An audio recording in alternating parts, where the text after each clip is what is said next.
Este conducto que se inicia en la costa del Río de la Plata, aquí detrás del puerto del Dock Sud, un conducto de 12 kilómetros de extensión, 4,30 metros de diámetro interno, construido a 40 metros debajo del lecho del río, a través de una máquina tuneladora del tipo TBM EPB, que simultáneamente genera avances controlados de la excavación y coloca 5 segmentos de anillos que llamamos dovelas, que son las que constituyen el revestimiento definitivo de esta conducción.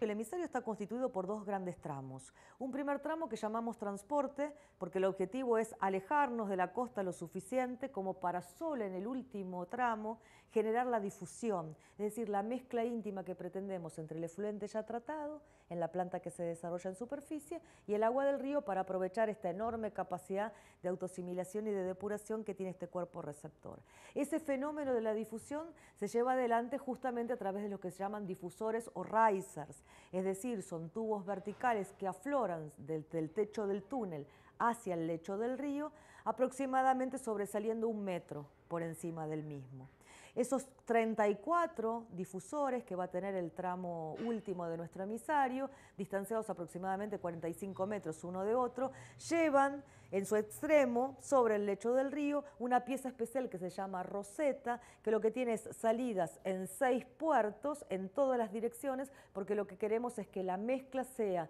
lo más homogénea posible para favorecer este proceso de la dilución. El túnel emisario se construye a 40 metros debajo del lecho del río, a partir de una cámara de carga, un pozo de trabajo que fue construido a través de la metodología de hidrofresa, de muros colados con hidrofresa. Sus paredes tienen 60 metros de profundidad porque necesitábamos una profundidad de pozo útil de unos 56 metros para hacer tapón, losa de fondo y montar allí la máquina tunelera, que en este momento ya está arriba adentro, a más de 10 kilómetros, en realidad 10 kilómetros exactos que hemos logrado desarrollar en el turno de esta noche. Mayoritariamente los suelos que salen de la excavación son arenas. Estas arenas, a través de una cinta transportadora que está colocada dentro de la logística del túnel, en realidad sobre el techo, hacia la derecha, esa cinta transportadora va evacuando el túnel desde el frente de la excavación hasta la última de las celdas, para a partir de allí, con vagonetas, elevarla a la superficie y llevarla a disposición final dentro de este mismo predio. La logística que hemos visto dentro del túnel, por supuesto, es la necesaria para la etapa constructiva. Lo que hemos visto son las vías para desplazamiento de los trenes que permanentemente necesitan llevar al frente de trabajo no solamente la logística, sino también a los 30 trabajadores que cada turno están acompañándonos para poder construir este túnel. Los conductos que vimos sobre una de las paredes del túnel son aire comprimido, agua caliente, agua fría, desagües cloacales, porque por supuesto nuestros trabajadores tienen todos los servicios necesarios allí a los 10 kilómetros para poder pasar sus 8 horas de trabajo. Hemos visto también la cinta transportadora que sobre el techo del túnel va evacuando el material, las instalaciones eléctricas, la iluminación de emergencia, en fin, la logística necesaria para la etapa constructiva, que obviamente una vez que finalicemos y tengamos realmente nuestro túnel totalmente construido y nuestro emisario totalmente finalizado, van a ser retiradas y lo que vamos a ver es la configuración de un cilindro constituido por las dovelas. La máquina tunelera es de origen alemán, marca Herrenich, fue fabricado expresamente para este proyecto. Se fabricó en Alemania, sus partes fundamentales fueron desarrolladas allí. Se hicieron pruebas en fábrica en China, donde se terminaron de montar elementos secundarios, y una vez finalizadas las pruebas en fábrica y pudiendo registrar que todo funcionaba acorde a nuestras necesidades, se embarcó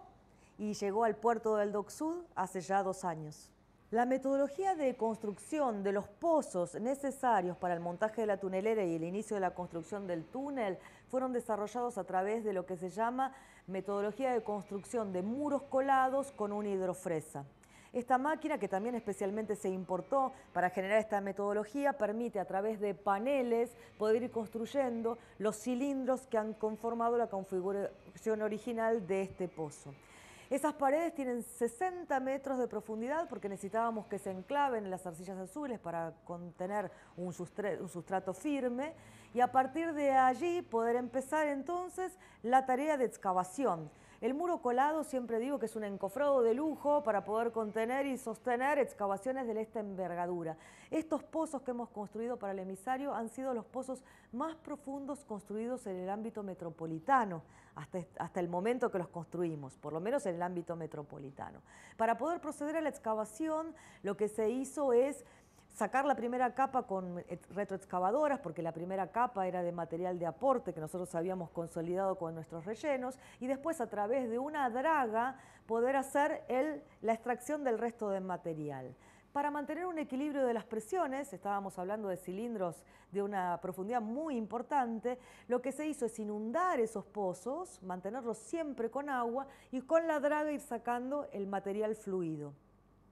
Una vez sostenido este equilibrio de las presiones, lo que había que realizar era la limpieza de las paredes y la constitución de lo que se llama un tapón de fondo, que impidiera ese efecto indeseable de sifonamiento del fondo. Para poder hacer esa actividad tuvimos que requerir 8 equipos de buzos que dada la profundidad a la cual tenían que descender, no podían estar más de 20 minutos trabajando allá abajo, estábamos a 50 y tanto de metros de profundidad, con lo cual iban retomando sus actividades uno a uno y haciendo no solamente la nivelación del fondo, la limpieza de las paredes, posteriormente bajar las jaulas de armadura, porque ese tapón es de hormigón armado, y finalizadas esas tareas que llevaron unos cuantos meses, poder entonces hacer un hormigonado de tapón de fondo bajo agua. También fue una metodología totalmente inédita, no hay mucha actividad de hormigonado bajo agua y mucho menos a esa profundidad. Eso se hizo con un aparato que se llama un dobber, entonces nos permitió, una vez tener estabilizado ese fondo, poder después proceder lentamente al desagote de los pozos para poder vaciar el agua y poder hacer el resto de las actividades que necesitábamos allá adentro.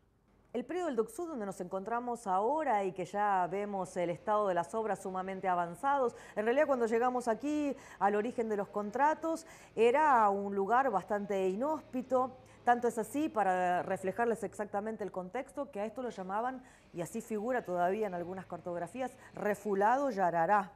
Así que se podrán imaginar en realidad no solamente de qué se trataba este predio, sino, bueno, las visitas que teníamos por aquí. Con lo cual, confieso que personalmente yo tardé unos cuantos meses en venir a este predio, porque la verdad que solo con las fotos que me mandaban estaba bastante impresionada. Obviamente, una vez que inicia la actividad constructiva, la limpieza y demás, esto se va liberando. Así que, bueno, en un terreno bastante inhóspito, la configuración de la costa tenía algunas entradas que hacían que,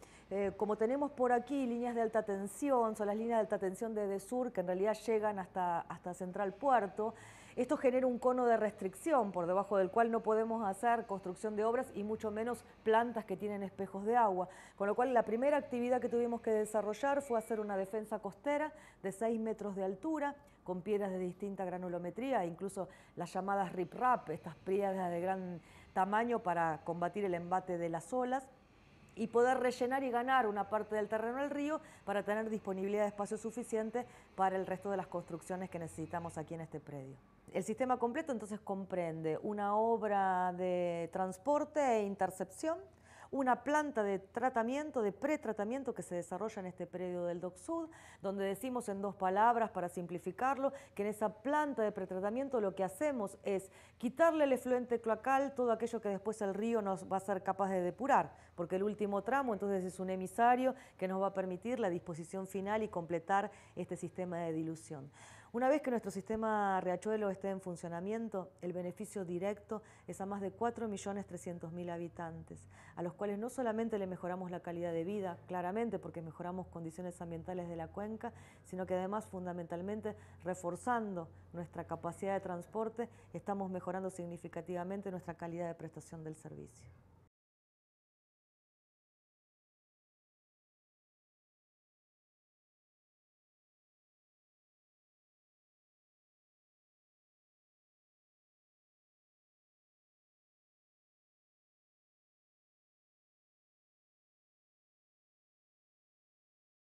Estamos hablando de probablemente una de las obras más importantes de la historia de la Argentina, en este momento la obra de mayor envergadura que está financiando el Banco Mundial en cualquier país. Estamos hablando de 1.200 millones de dólares de financiamiento, 40 kilómetros de túneles, 4,5 millones de personas que se benefician con la obra, 1,5 millones de habitantes que tienen o que van a tener por primera vez acceso a una cloaca, una obra que tiene que ver con la salud pública, que tiene que ver con el cuidado del medio ambiente y que tiene que ver también con el desarrollo social. Esta es una obra también que tiene que ver con cumplir con la justicia, con lo que nos ha impuesto la justicia en términos de la obligación de la limpieza del riachuelo, así que también esto está muy vinculado a Kumar, al cumplimiento de la manda judicial, a cumplir con la palabra. Esta es una obra que solo es comparable o que tenemos que ir casi 75 años atrás para encontrar un equivalente. Comienzo de la Segunda Guerra Mundial hacíamos el último gran colector troncal de cloacas en la Argentina. Pasaron cerca de 75 años para que podamos estar hoy construyendo nuevamente un gran colector troncal cloacal. Es una obra que también está muy vinculada con el género, ¿no? Eso que está tan de moda ahora, no solo porque tenemos a Marcela encargada de llevar esta obra adelante y de coordinar todos los esfuerzos, sino también porque las 3 tuneladoras tienen nombre de mujer, ¿no? Valentina, Beatriz y Elisa. Son las enormes tuneladoras que permiten construir precisamente estos 40 kilómetros de túnel. La totalidad del sistema Riachuelo efectivamente requiere la construcción de más de 40 kilómetros de túneles que venimos desarrollando de manera simultánea. Nuestro proyecto se inicia a 16 kilómetros de donde nos encontramos ahora, en el límite entre la ciudad de Buenos Aires y el partido de La Matanza, donde estamos construyendo un gran colector que se llama Colector de la Margen Izquierda, porque su traza siempre va recostada sobre la izquierda del riachuelo, y en este conducto iremos transportando y derivando nuestras cloacas máximas, nuestros grandes conductos de transporte de red troncal de efluentes cloacales, parte de la cual dejará de ir a nuestro sistema Berazategui para incorporarse a este nuevo sistema. Además, en ese tramo en ruta lo que vamos a hacer es interceptar todos los pluviales que hoy vuelcan de manera directa al riachuelo y que llevan en sí este conocido caudal en tiempo seco, siempre digo un eufemismo, para decir que dentro de los pluviales está circulando efluente cloacal de origen clandestino que contamina de manera cruda el cuerpo receptor. Entonces, responsablemente como empresa de servicios lo vamos a interceptar, solo ese caudal en tiempo seco, y derivarlo responsablemente a tratamiento. Llegado a este predio, a los 16 kilómetros de su inicio, entonces desarrollamos una planta de pretratamiento, un tratamiento netamente físico, que a su vez lleva asociados 2 grandes estaciones de bombeo, la última de las cuales permite entonces mantener en carga la cámara que permite alimentar e impulsar permanentemente el efluente tratado dentro del emisario, asegurando que a 12 kilómetros de la costa siempre tengamos líquido saliendo por los risers. Tenemos la planta de tratamiento de efluentes, una de las más grandes también de la Argentina, que también tienen que ver con otro enorme esfuerzo que está haciendo nuestro país en pos de mejorar la salud a través del tratamiento de efluentes. En 3 años y medio, 4 años, estamos duplicando la cantidad de tratamiento de efluentes en el país, pasamos del 20% al 40%. Esta obra también contribuye a ese logro. Por supuesto que nos falta muchísimo todavía para estar a la altura de lo que hay en términos de tratamiento de efluentes en otros países de la región, pero estamos en el camino correcto. Tiene que ver con ser persistentes en el rumbo a pesar de las dificultades. Las hemos atravesado en estos 3 años, casi 4 de gestión, y las hemos superado, las estamos superando. Tiene que ver con políticas de Estado, porque esta obra dura 5 años, así que va a tener que verse terminada en el próximo mandato. Estas obras trascienden los periodos gubernamentales, tal como mencioné, una anterior tanda de obras que significaron los desagües pluviales de la ciudad de Buenos Aires y la tercera cloaca máxima, la planificó un gobierno radical, la construyó un gobierno conservador, la terminó y la inauguró un gobierno peronista. Realmente creo que hoy podemos destacar que este tipo de obras hoy se constituyen en una política de Estado y no en una política partidaria. Largamente nuestras cloacas máximas, estos grandes conductos que son nuestra red troncal de transporte de efluentes cloacales, solo con mencionar que el primero tiene más de 120 años y el tercero, el último construido, más de 70, claramente nos hacen entender que frente al crecimiento demográfico del área de expansión y demás, esta red troncal de transporte necesitaba claramente una ampliación desde décadas atrás. Algo similar a lo que es el concepto del sistema Riachuelo nació conceptualmente hacia fines de la década de los 90, en particular asociado a un evento muy crítico que tuvo nuestra cloaca máxima en momento de construcción de un supermercado ahí en la zona de Pompeya.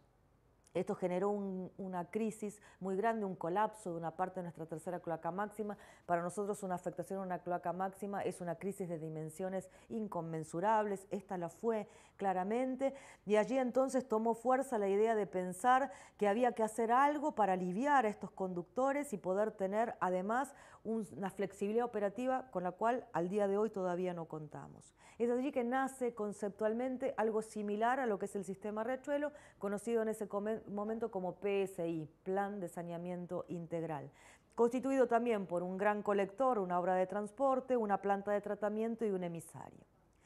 Sobre septiembre del 2001, la entonces Aguas Argentinas lanza estas obras a un proceso de licitación internacional. Y bueno, solo con mencionar el contexto de la fecha en la cual estoy mencionando, claramente ese proceso quedó abortado en diciembre del 2001 y estas obras no pudieron llegar a su concreción. En el año 2006 pasa Aguas Argentinas a ser nuevamente una empresa del Estado, AISA, a la cual hoy pertenecemos, y empieza a replantearse y reformularse este concepto de resolver esta problemática estructural de nuestra red de transporte de efluentes cloacales. Es allí que se empieza a tomar forma lo que es el sistema Riachuelo hoy, con la configuración no solamente de las obras, sino de la implantación física de las obras, tal cual hoy las estamos desarrollando, lo que tuvo su máximo auge en el 2008 con el fallo histórico de la Suprema Corte de Justicia en la causa Mendoza, que por supuesto esta obra, por todos los objetivos que persigue, contribuye fuertemente al cumplimiento de esa manda. Con lo cual entonces el siguiente paso, una vez ya readecuados los proyectos, fue conseguir financiamiento para poder llevarlos a cabo. Se trabajó intensamente con el Banco Mundial. En el año 2010 se pudo suscribir el préstamo que es el que hoy nos está acompañando y a partir de allí iniciar proceso de precalificación internacional, presentación de ofertas, firma de contratos, etcétera, hasta que pudimos realmente iniciar estas obras en el 2015, con un fuerte trabajo inicial de ingeniería, relevamientos de campo, adaptación de las obras a los sitios que realmente efectivamente estaban en ese momento, muchos de los cuales habían tenido cambios bien importantes con respecto a la etapa de proyecto. Solo por mencionar que la traza del colector margen izquierda va totalmente debajo de la avenida Fernández de la Cruz, donde en el 2013 el gobierno de la ciudad instauró el primer Metrobús, con lo cual vaya si tuvimos que hacer adecuaciones para no pedirle como primera gestión al gobierno de la ciudad de Buenos Aires desafectar el Metrobús por 2 o 3 años. Solo por mencionar algunas cosas que fueron necesarias desarrollar a nivel de ingeniería, hacer estudios de suelos y batimetrías en el río, para que, bueno, hoy nuestro túnel pudiera desarrollarse sin ninguna otra alteración. Así que fuertemente la etapa constructiva de las obras se inició finalmente a mediados del 2016. Esta obra, como lo han dicho los números, con un tratamiento de casi 2.300.000 metros cúbicos por día, una población beneficiada de 4.300.000 personas. Tenemos que tener en cuenta que cuando se haga el sistema colector Berazategui con su estación elevadora, vamos a incorporar prácticamente 1,5 millones más de usuarios y beneficiarios del sistema. Hemos conseguido con esto la generación de 1.500 puestos de trabajo, donde comparten también los compañeros de la UOCRA y de AISA, que en la hermandad del trabajo, porque ellos son los que inician inicialmente las obras y después nos toca a nosotros la responsabilidad de operar los sistemas tanto de planta como todo lo que se hace en materia de agua y saneamiento. Hubo una inversión de 1.200 millones de dólares que participó el Banco Mundial y también hubo una parte importante por parte del Gobierno Nacional, fundamentalmente en la planta do Sur, que es la que está a cargo del Gobierno Nacional. La tunelería que ustedes ven y Marcela, que ha llevado la responsabilidad como jefa de equipo junto con nuestros profesionales, tenemos tuneleras que van del diámetro de 3,20 metros a 4,50 metros. Es una mega obra importante.